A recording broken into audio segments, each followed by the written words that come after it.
Okay, magandang gabi po sa bawat isa sa atin. And welcome po sa pagpapatuloy po natin sa pag-aaral patungkol sa distinctives ng ating iglesia, ang Herald of Grace Covenant Bible Church of Cavite.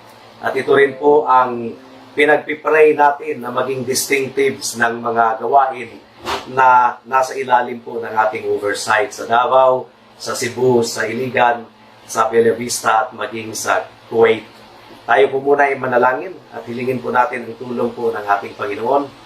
Salamat o Diyos sa gabing ito, sa aming pag-aaral ng inyong salita. At naway para ito sa ikatitibay ng inyong iglesia. Naniniwala po kami na ang spiritual growth ay hindi po hiwalay sa pangangaral ng inyong salita. Lalo-lalo na sa aming pag-aaralan ngayon na expository preaching. Naway maunawaan ito ng bawat isa. Ang kahalagahan nito ay hindi namin baliwalain at panatilihin talaga ito sa inyong gawain na itinanim dito sa Dasmariñas. Salamat po Diyos. In Jesus' name we pray. Amen. Please turn to 2 Timothy chapter 4, verse 1 hanggang sa verse 4. 2 Timothy chapter 4, verse 1 hanggang sa verse 4. And this is what the Word of God says. Sa harapan ng Diyos at ni Kristo Jesus, na siyang hahatol sa mga buhay at sa mga patay, at sa pamamagitan ng kaniyang pagpapakita at sa kaniyang kaharian, ay inaatasan kita, ipangaral mo ang salita, magsikap ka sa kapanahunan, at sa di kapanahunan, magtuwid ka, manaway ka, mangaral ka na may buong pagtitiyaga at pagtuturo, sapagkat darating ang panahon na hindi nila matitiis ang wastong aral, kundi sa pagkakaroon nila ng makakating tenga, ay mag-iipon para sa kanilang sarili ng mga gurong ayon sa kanilang sariling pagnanasa at tatalikod sa pakikinig sa katotohanan ang kanilang mga tainga at babaling sa mga katahang isip. So, gaya ng sinabi ko kanina, ngayong gabi ay pagpapatuloy po natin ang 7 distinctives ng ating iglesia. And ito po ang heart or sentro ng ating mission. Ang distinctives na ito ay nagdi-describe sa ating iglesia, nagdi-describe din ito sa ating adhikain, sa ating hangarin, at sa ating attitude kung papaano tayo nagfa-function as a church.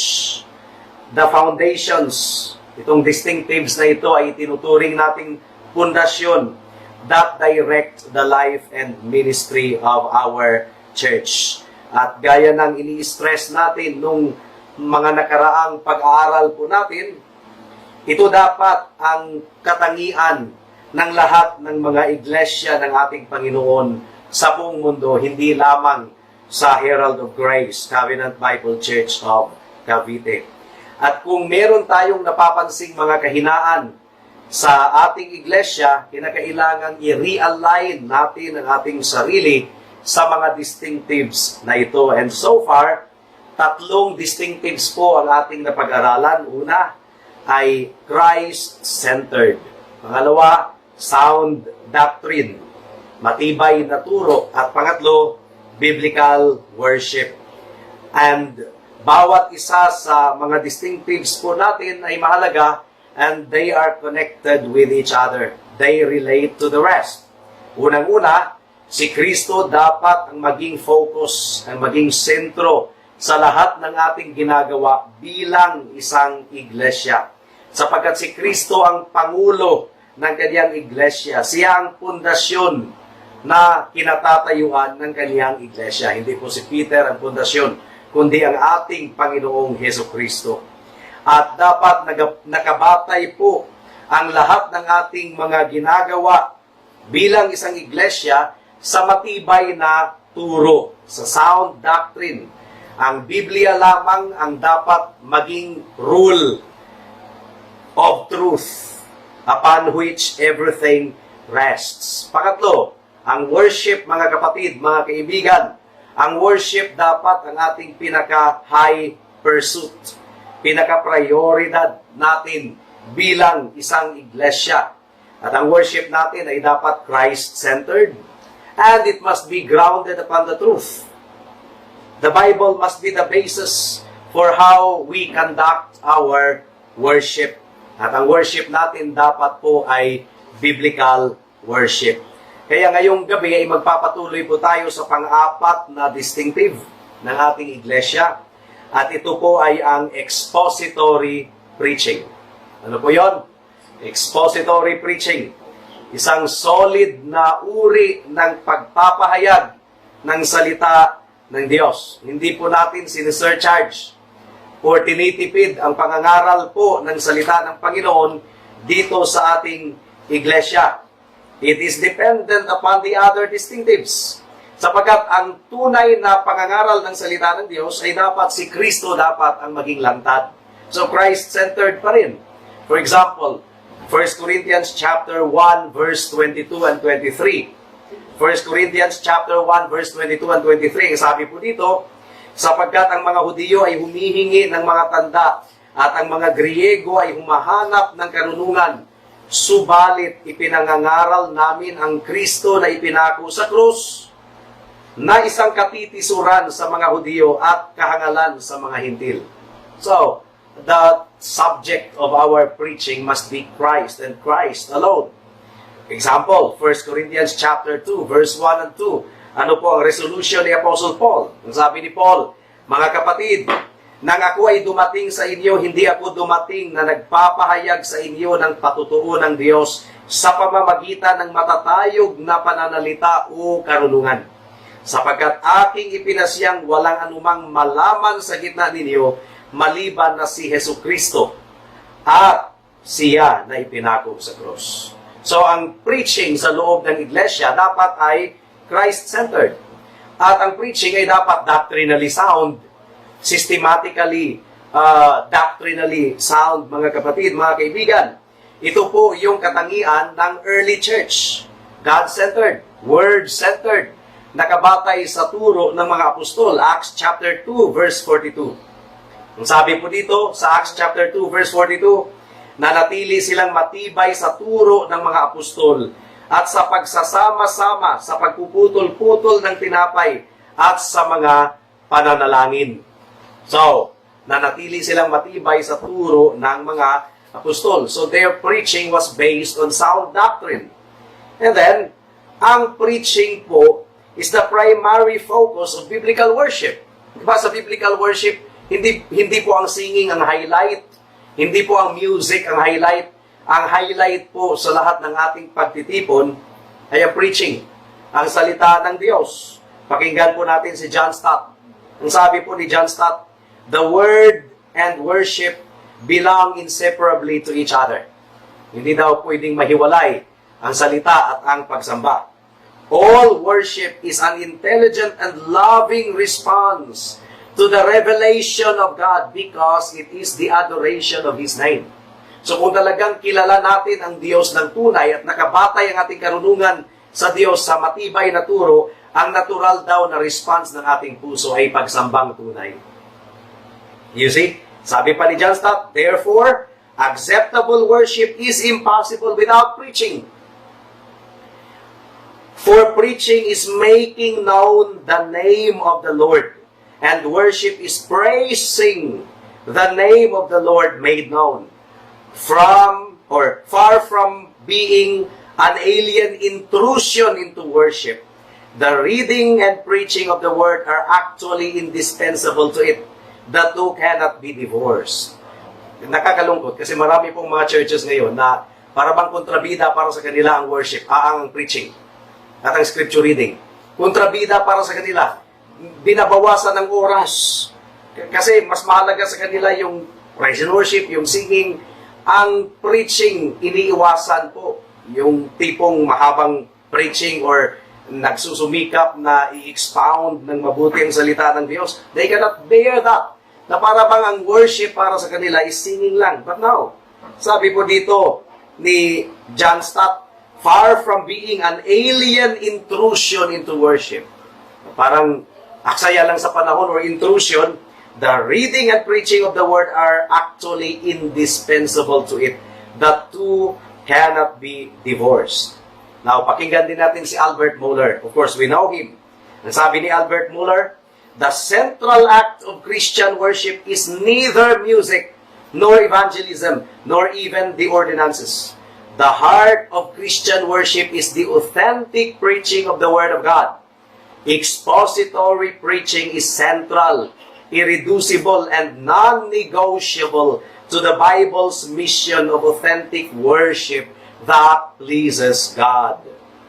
So sa ating pag-examine sa distinctive na ito ng expository preaching, kinakailangang tandaan po natin na ito po ang distintibo ng ating iglesia. Ito yung mga bagay that define us as a local church dito sa Herald of Grace Covenant Bible Church of Cavite. Ang expository preaching. These are the things that define us. Kumaga, madaling pakinggan ang salitang preaching at makapag-conclude tayo kaagad that we are talking about something that pertain to preachers. It is too easy para sa mga lay people na i-exclude nila ang kanilang sarili from the discussion or consideration of expository preaching.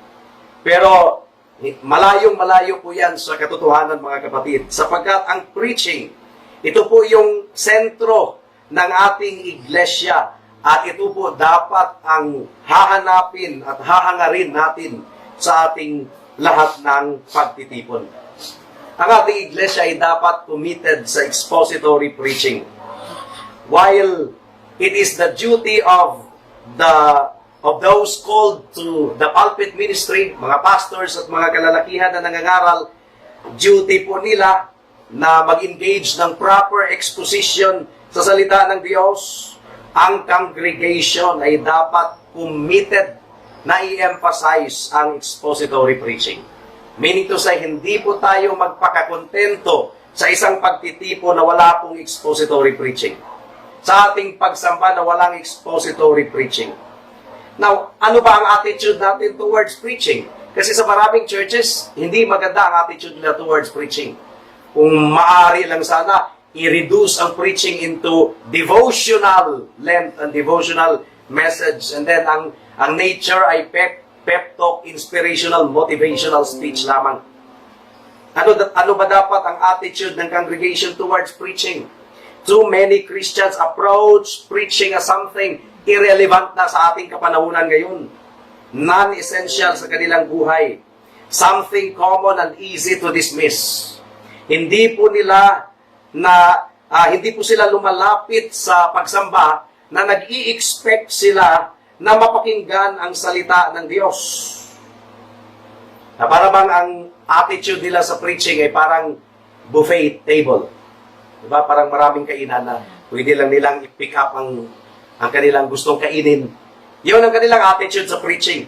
Hindi po ang attitude po natin sa preaching is namnamin natin lahat ng inihain dyan. We take everything.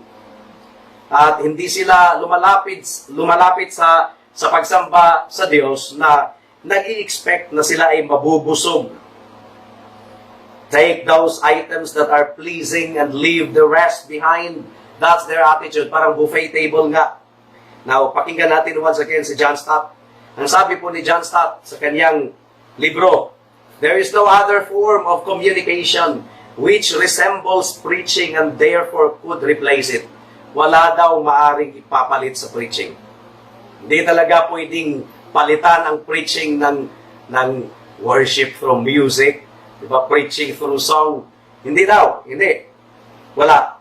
The source is a pastor who believes himself called by God to preach and whose call has been recognized by the church, which therefore authorizes him by a solemn commissioning to exercise his ministry and prays that God will confirm his call by empowering him with the Holy Spirit.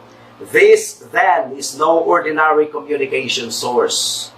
The message is God's own word, for the people have not gathered to hear a human being, but to meet with God. Kasi ang pastor ay spokesperson ng ating Panginoon. They are spiritually hungry. The bread they desire is the Word of God. Sana po ay ito ang description ng congregation natin, no? Spiritually hungry at nagdi-desire talaga ng salita ng Panginoon. Kaya ang tanong dito, mga kapatid, Kayo ba ay lumalapit sa Panginoon sa pagsamba na nag-i-expect talaga na mapakinggan ninyo ang pangungusap ng Diyos at mabusog ang kaluluwa ninyo? Do you engage yourself in the preaching, expecting to hear from God? When you engage in the preaching, you listen attentively. Mag-take down notes pa nga kung kinakailangan. Magtanong pagkatapos ng sermon kung kinakailangan. Si Apostol Pablo ay mentor po ni Timoteo. Diba siya yung nag-train kay Timoteo, nag-mentor? At ang ongoing instruction niya sa batang Timoteo was to keep the Word of God the chief priority of his ministry. Chief priority. 2 Timothy chapter 2 verse 15. 2 Timothy chapter 2 verse 15. Ang sabi dito, pagsikapan mong humarap na subok sa Diyos. Manggagawang walang anumang dapat ikahiya na gumamit ng wasto sa salita ng katotohanan.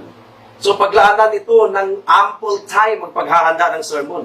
1 Timothy chapter 4 verse 6. Ang sabi po ng 1 Timothy chapter 4 verse 6, kung ituturo mo sa mga kapatid ang mga bagay na ito, ikaw ay magiging isang mabuting lingkod ni Kristo Jesus na pinalusog sa mga salita ng pananampalataya at ng mabuting aral na iyong sinusunod.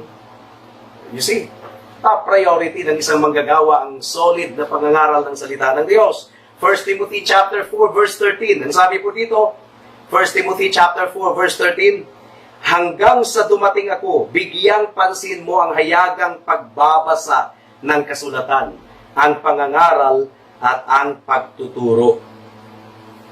Sa pangalawang liham ni Pablo kay Timoteo, sinabi po niya sa chapter 3 verse 1, 2 Timothy chapter 3 verse 1, na sa huling mga araw daw, or ang huling mga araw daw ay difficult times. Ang huling mga araw. Ang King James Version ay tinatawag silang perilous times. First of all, ano ba ang ibig sabihin ni Pablo sa expression na last days? May mga nag-interpret dito ng mga churches na tumutukoy ito sa future event pa. Upon the return of Christ. Last days yun. Now, it would be senseless na banggitin ni Pablo yung last days na hindi applicable sa kanilang kapanahunan. Kung future pa pala ito applicable at hindi sa kapanahunan ni Timoteo. So ano ba ang pakinabang na sinulatan ni Pablo si Timoteo patungkol sa last days? Hindi pala applicable sa kanilang time. Hindi yun ang ibig sabihin ng last days. Ang ibig pong sabihin ng last days ay sa bawat henerasyon, ito talaga yung kakaharapin na challenge ng church. Maraming mga false teachers na lumalaganap. The last days mark the period of time since nung nandito ang ating Panginoong Hesukristo, umakyat siya sa langit hanggang sa kanyang pagbalik. Ang last days ay tumutukoy sa age of the church. Ito po ay tumutukoy, di ba, in these last days. Di ba, in the past, Hebrews chapter 1 verse 1, in the past, God spoke to our ancestors in many different ways through our prophets. But in these last days, so ang last days ay gospel age, church age. Yun ang ibig sabihin ng last days. But in these last days, He has spoken unto us through His Son. So, ang last days ay simula noong panahon ng ating Panginoon hanggang sa kanyang muling pagbalik. Yun po ang last days.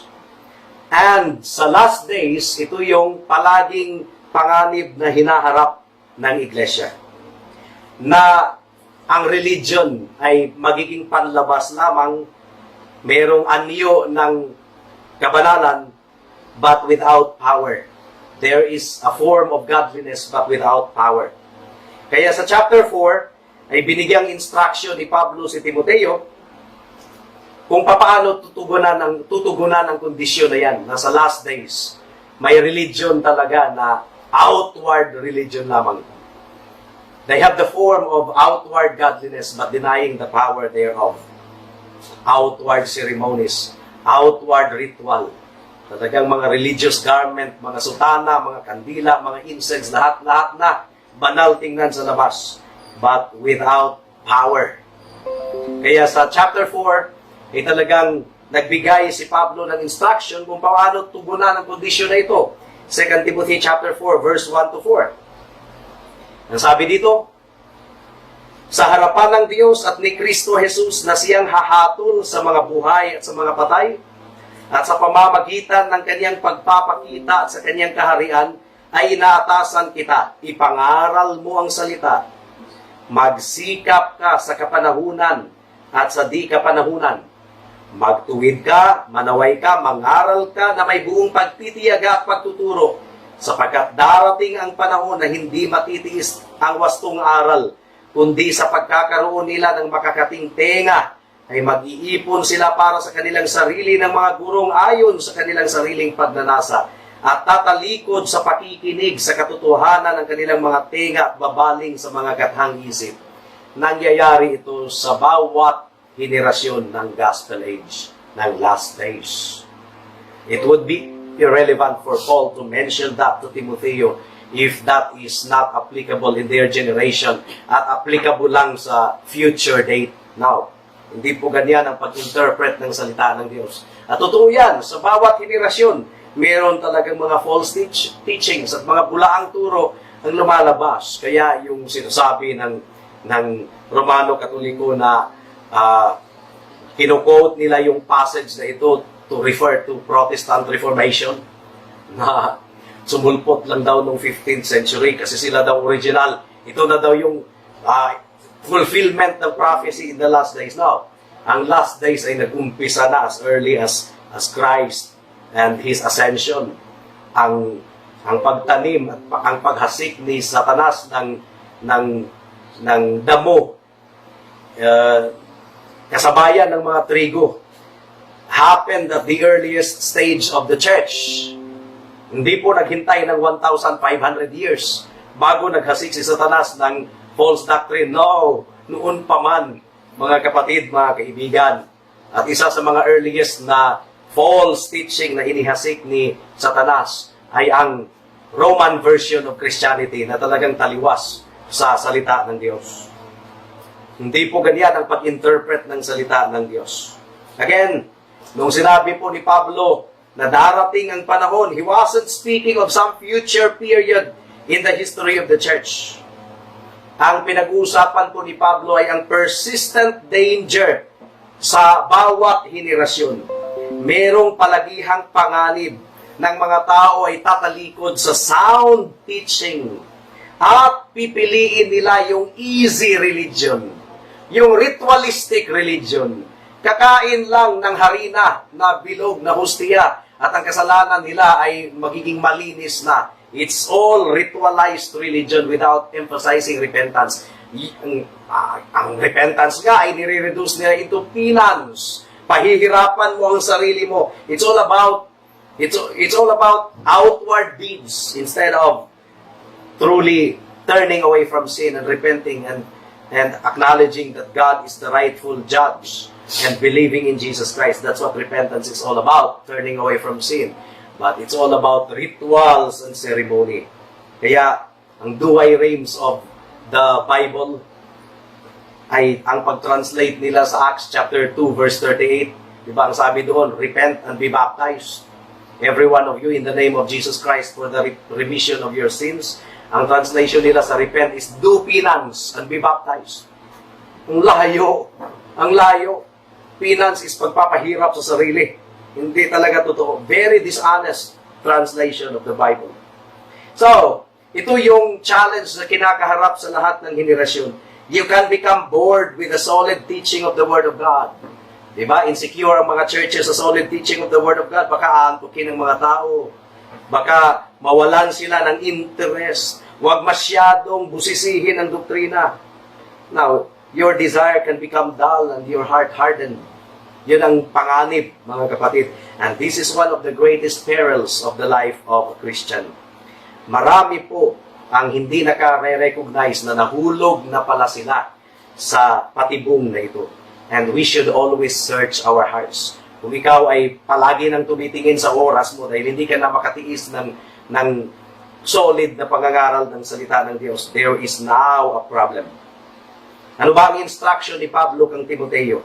Kasi darating at darating ang panganib na ito sa bawat henerasyon. Since people no longer had an interest in the biblical preaching, sinabi ba ni Pablo kay Timoteo na bawasan mo ang preaching, gaanan mo, gawin mo magaan? No. Ang sinabi ni Pablo, mangaral ka, preach the word in season and out of season. Whether handang makinig ang mga tao or hindi, ipangaral mo ang salita. Mangaral ka, manaway ka, magtuwid ka. Yun ang sabi ni Pablo kay Timoteo. Sinabi ba ni Pablo na bawasan mo yung sermon? Or iksian mo para bumagay sa ating henerasyon ngayon? No. The gospel message is timeless. The truth of the Word of God is timeless. Ang instruction ni Apostle Paul is preach the Word. And when it is well received, whether it is well received or not well received, in season or out of season, just preach the Word. Now, ano ba ang laman ng pangangaral ni Timoteo? It was Word. Preach the Word. Purong salita ng Diyos. Ano bang ibig sabihin ng preach the Word? It means na i-handle natin ng tama ang teksto ng ating sermon. 2 Timothy chapter 2, verse 15, once again, nasabi po dito, pagsikapan mong humarap na subok sa Diyos, manggagawang walang anumang dapat ikahiya na gumagamit ng wasto sa salita ng katotohanan. It means na maging matapat tayo na herald. Kaya nga ang pangalan ng ating iglesia is Herald of Grace. Maging matapat tayo na proclaimer. Herald means proclaimer or announcer. Maging matapat tayo na herald, rightly proclaiming God's Word. Ayon pa kay William Hendrickson, sabi po dito ni William Hendrickson, genuine heralding or preaching is lively, not dry, timely, not stale. It is the earnest proclamation of news initiated by God. It is not the abstract speculation on views excogitated by men. And this brings us to the nature of our fourth distinctive na ipagpapatuloy po natin next week kasi wala na po tayong oras. So introduction pa lang po ito sa pang-apat na distinctive po ng ating iglesia, which is expository preaching. Para sa mga kaibigan natin na wala pa sa Panginoon, faith comes by hearing and hearing by the Word of God. So kung ang pananampalataya mo ay ayon sa sabi-sabi at hindi talaga nakabatay sa solid preaching of the Word of God, ang pananampalataya na yan ay peke, pamahiin lang. Kinakailangan talagang nakabatay sa salita ng Panginoon ang kaalaman mo patungkol kay Kristo at sa kaligtasan upang ikaw ay magkaroon ng tunay na pagkakakilanlan sa ating Diyos. So ang hamon sa iyo, kaibigan, siguraduhin mo na kilala mo si Kristong tunay bilang tanging Diyos at tagapagligtas mo. At saan mo siya makikilala? Sa Biblia at sa Biblia lamang. Tayo po ay manalangin. Salamat po aming Panginoon sa mensahe ninyo sa gabing ito. At naway gamitin ninyo ang pag-review namin sa aming distinctives bilang isang iglesia upang matulungan ang iba pang mga gawain. In Jesus' name we pray. Amen.